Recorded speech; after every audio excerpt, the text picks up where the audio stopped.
Good morning, students. You are welcome back to the video session. Now, today I am going to start a new chapter, that is chapter 8. How do organisms reproduce? That is the chapter we are going to start. Before we start, 1 second, close your eyes and pray. Now, we have seen that life processes. Some of the life processes we have already discussed in the class, and which include, you can see, nutrition, which is very essential for living organism. Without that one, organism cannot grow and they cannot get energy. And also you have studied that respiration, again very important for organisms. Without that one, organisms cannot get their energy. And also excretion, that is the removal of waste, also important. But when we come to reproduction, you see it is not essential for that particular organism, because reproduction, it is not is necessary for that organism. But then why it is so important? It is important because to continue a species, generation after generation, reproduction is needed. Though it is not necessary for that particular organism, it is necessary to continue a species generation after generation. So, some species means a group of organisms with similarities. For example, human being is a species, whether they are living in European countries, and some are, you can see, Africans are you can see Negroes, black in color, and you can see Mongolians, but different, they look different, but they are all one species.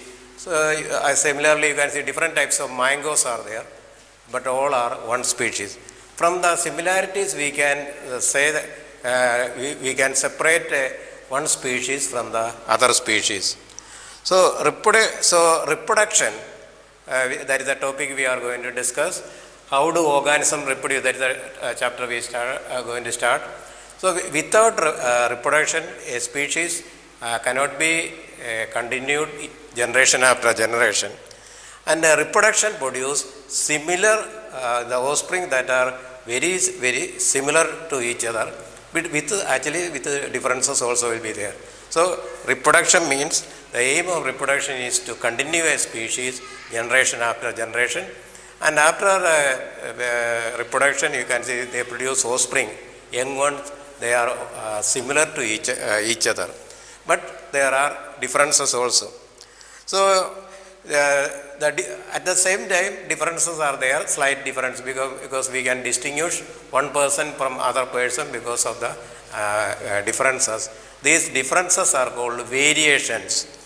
Okay, now the most important step in reproduction, even an amoeba divided into two, the most important step in reproduction we are going to see. You can see when the most important part of a cell, we examine a cell, the most important part of a cell is its nucleus. And the nucleus contain, this is the nucleus, and the nucleus contain, you can see chromosomes, and these chromosomes contain so many segments, they are called genes. They are genes. You can see chromosomes are there. They are thread-like structures, chromosomes.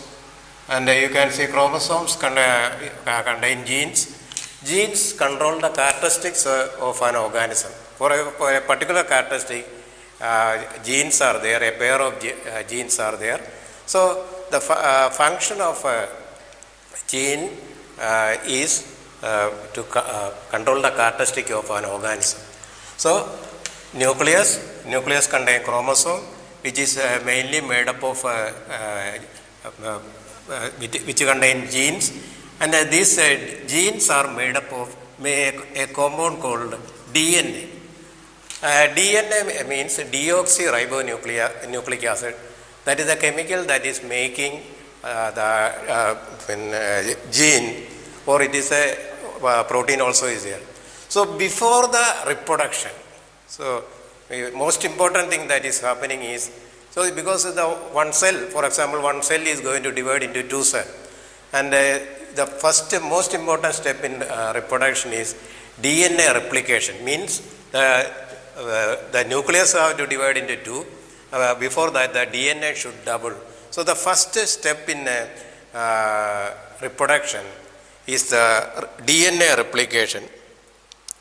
So copying of DNA and two DNA are produced, and you are going to see how this DNA replication takes place in higher classes. And you can see two cells that are formed. You can see two cells are produced. One more cell is produced here. For example, one more cell here. And these two cells, they will be in all the aspects, they will be similar, identical. So this a cell, two cells produced, they will be identical because they have the same amount of DNA in both cells. So actually, when we take a DNA replication, that means copying of DNA, at the same time there will be slight changes in the DNA replication.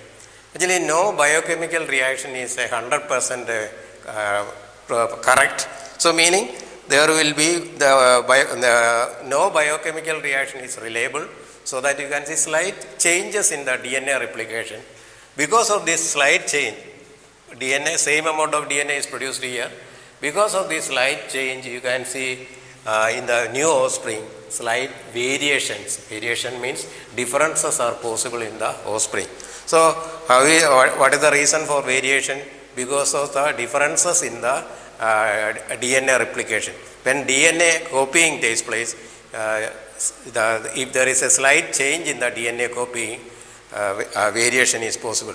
Because the function of DNA is to synthesize protein. So they make protein. DNA make, the genes in the DNA make protein. That protein controls the characteristic of an organism. If there is a slight change in the DNA, protein synthesized also will be different. So the characteristics also will change. So that is the initial thing. So organism reproduce, first step in the reproduction is the replication of DNA. Now, what is the importance? So understood what is the variation? Because of the changes in DNA replication, slight variation in the DNA replication leads to variations in the offspring. Variations in the offspring. This variation is because if there is a change in the DNA, the protein synthesis also will change. New protein will be produced. So there will be slight change in the young ones, offspring. Because of this slight change, the organism may show variations. So these variations are very important, and otherwise all the organisms look very, very similar. But you can see all human beings are having same external appearance same, but they have variations or differences are there. Like all organisms are like that. So what is the importance of this variation? Why there is importance of variation? Different organisms living in different habitat or niches. Niches means the place, niches means the place where an organism lives is called a niche. For example, fish living in water, that is its niche. For many animals are living in soil or on trees. And the place where an organism lives is called its niche. So what is the importance of this variation? If there is a slight change in the niche, so meaning if there is a slight change in the niche, all organisms may not be able to survive there, but some organism with a favorable variation, good variation, they will be able to survive. So these variations are important because variations, suitable variation, favorable variation, it will help to some organisms to survive in a particular place.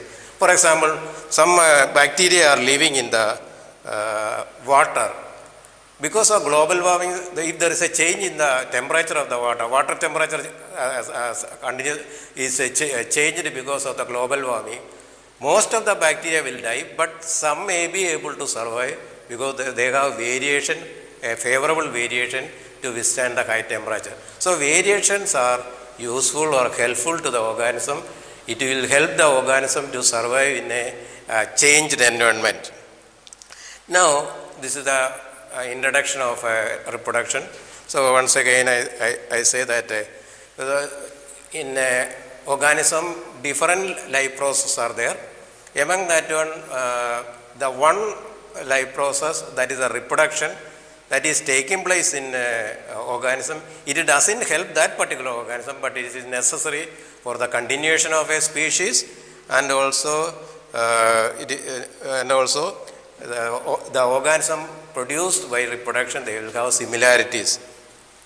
The next thing I said, before the reproduction there should be DNA copying, because DNA controls the characteristic of an organism. In a nucleus contains chromosome is contain various genes. These various genes control the characteristic of organism. These genes are made up of DNA. So if a new cell has to be produced, the DNA replication should take place. So the first step is the DNA replication. So at the time of DNA replication, the two copies of DNA will be produced, and these two copies each is similar, but maybe slight differences will be there, because no biochemical reaction is 100% reliable. Slight changes may take place because of at the time of replication. Because of this one, you can see the offspring young one produced, it will have a slight variations. These variations are very important for their survival, because if there is a change in the environment, most of them may die. Sudden change means most of them will die, but some organisms with suitable variation, they will survive. Now we are going to some important modes of reproduction, types of reproduction we are going to see.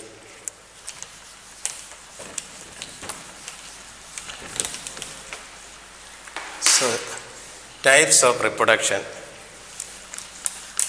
First,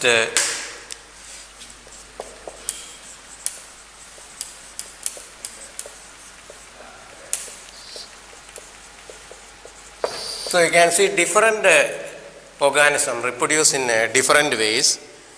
For example, in amoeba, you are very familiar with amoeba. It is a unicellular organism. It is divided by binary fission. First type, binary fission. By example, amoeba. You can see in amoeba, the cell is regularly shaped cell with a nucleus, and the first thing you can see that the nucleus has to divide into two. Before that, DNA replication takes place. One nucleus, it will start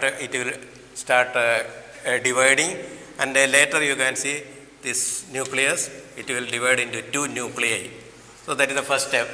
And after some time, you can see the cell will divide at any place. You can see the cytoplasm also divide, and then later you can see two amoeba will be produced.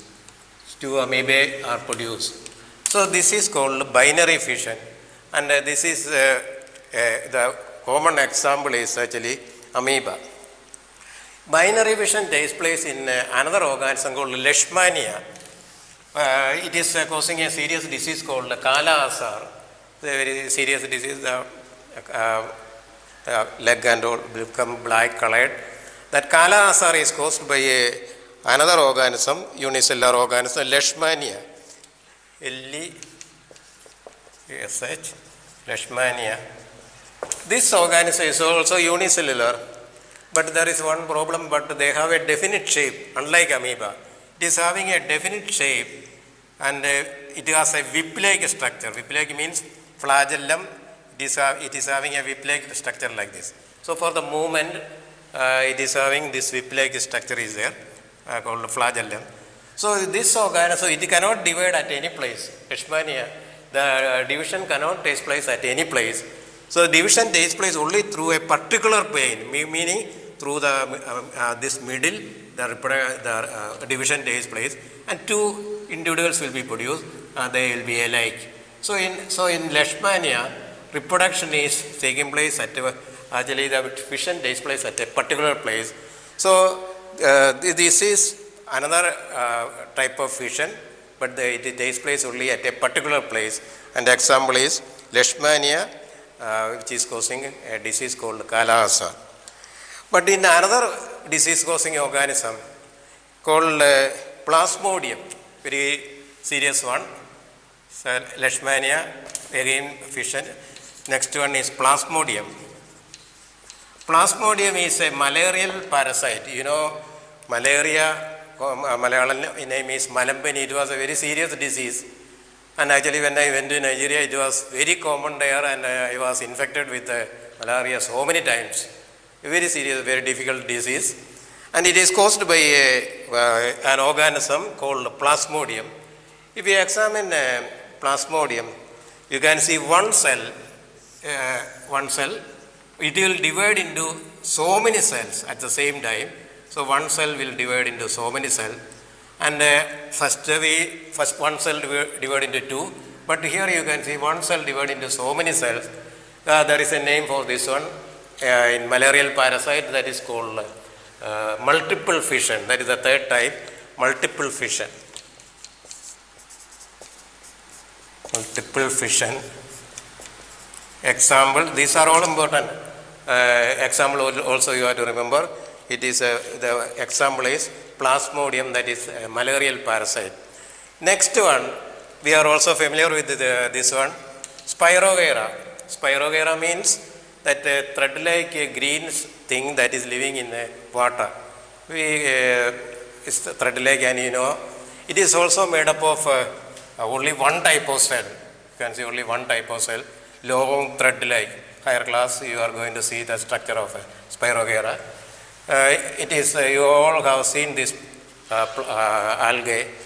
Here you can see they can reproduce by just fragmentation. Fragmentation means cut into so many pieces. When the water flows through through this algae, it may break, accidentally it may break. Each piece can grow into a new organism. And this is what is called fragmentation. Fragmentation example is Spirogyra. Fragment means pieces. Fragmentation example, Spirogyra is common organism. Now you can see, but in higher organism, this kind of fission is not possible. So in human being, we cannot just divide into two and produce two individuals. Why? Because we have so many different type of cell. This one only one type of cell. Different types of cells, tissues, organ. If we cut our body into two, you can see some part will get some tissue, other part may get will not get that one. So meaning in higher organisms, simple fission, you are just cutting the body into two, cannot work because we are having different type of tissues, organ and organ systems. So because of that one, we cannot just reproduce, or higher organism cannot reproduce by fission. Actually, even higher organism, you can see we all develop from one single cell. Higher organism, animals and higher plants also start their life from one single cell. You know the name of that cell is zygote. Zygote divide, and you can see it will become a human being. And these cells, it will, after division, first it is one cell, only one type. But you can see later it will produce different type of cells and tissues, and a complete organism is produced. In regeneration, actually example is a planaria. That is a worm called planaria. In this animal, you can see it is made up of different type of cells. But this animal, when it is cut into pieces, you can see the diagram is given in the text too. When it is cut into so many pieces, you can see each piece, it can become a complete organism. Diagram is given in the text too. Each piece, now 1, 2, 3 pieces, and each piece can regenerate, and it can change into a complete organism. Example, planaria. It it is called regeneration. But there is a problem here. The organism has to be cut into pieces. That is not possible actually in nature. So it is not a method of reproduction, but this is possible in some organisms like planaria. The diagram is given. Like I told you, the zygote can become, or it can become any type of tissue. First zygote is one cell, but after division it will become different tissues. So in a planaria also the same thing is happening.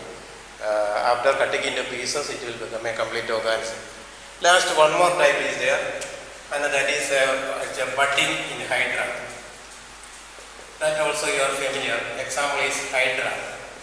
In hydra, you can see, if you examine hydra, fixed to a substratum, you can see it is having so many tentacles. 8 tentacles are there. And this hydra, you can see when at the time of reproduction, they produce more buds. You know what is bud? Plants also produce bud. And then these buds become bigger and bigger. Buds when they become bigger and bigger, you can see this slowly it will become bigger and bigger. This is called the tentacles. 8 tentacles are there. And then when it becomes mature, it will get detached from the mother, and the new one will grow into the detached one can grow into a separate organism. So buds produce, and the bud get detached, and finally it will become a complete organism. So this is called budding. That is also another type of reproduction, asexual reproduction found in lower organisms. Okay, we are winding up here. Next class we will continue. So wish you all the best. Read properly.